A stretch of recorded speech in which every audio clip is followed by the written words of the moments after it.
Hello, everybody. Welcome to Thursday. The S&P 500 was down 1.2% today. Really kind of interesting day altogether. The market was up when it started. Then some comments from the governor from Minneapolis, Kashkari, the Fed governor, came out and said that, he saw two rate cuts in March, and now maybe he doesn't see any. And then combined that with yesterday, where you got Bostic from Atlanta, another Fed governor, who is usually, pretty aggressive on wanting to have rate cuts or less rate increases. And he only sees one rate decrease for the rest of the year. So it's starting to become a pattern. Again, they were talking very nicely for the first quarter of this year, and for really the part of last year also. The market has taken off during that time frame, but now we're starting to see some hotter inflation numbers, and so I think that behooves them to be, more aggressive in their conversations about what they see for rate cuts and whatnot. Now, I was saying back in late January and February that I wouldn't be surprised if we didn't have any rate cuts. The market was expecting 6 rate cuts, including one starting in March.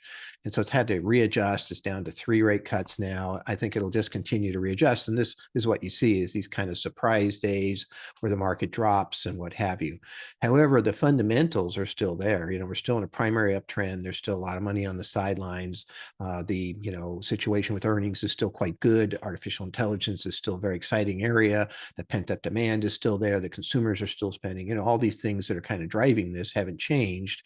Matter of fact, all of those things are probably contributing to a little bit of a higher inflationary standpoint. Now, my fear all along has been that inflation could reignite. So, kind of on watch for that. Our signals have changed, from green to yellow for the first time in a long time on the fast trigger for the stock market. But altogether, I think that, even if you have no rate cuts, I don't see that as a bad thing. I don't see why the market is having so much trouble with this. Obviously, when they're doing rate cuts, they're doing so because they see trouble in the future and they want to soften up the rate picture to kind of support that trouble. So no rate cuts, hopefully that means they're not seeing any trouble. And it also means the economy is probably still doing well, because in the end, like today, we had a private jobs report. The ADP report came out higher than expected.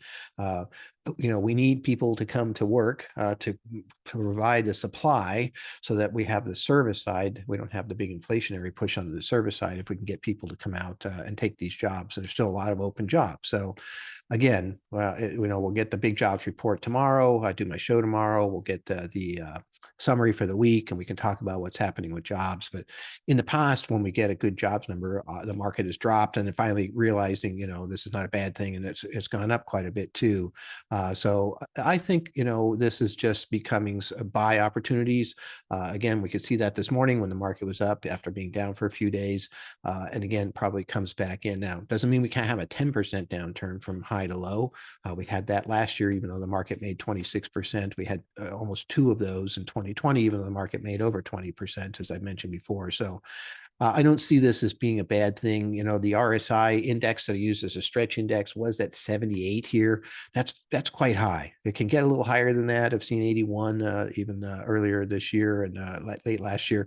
But 78 is pretty stretched out. So having this come back, this is not bad. You need to have these breaks. You need to have these kind of rest periods. It can turn into something bad. We'll see. But don't worry about it at this point, because this is just a normal standpoint as far as that goes. But because I don't see the basics changing here. We're not hearing about, companies on mass, making a lot less money, which is the big one.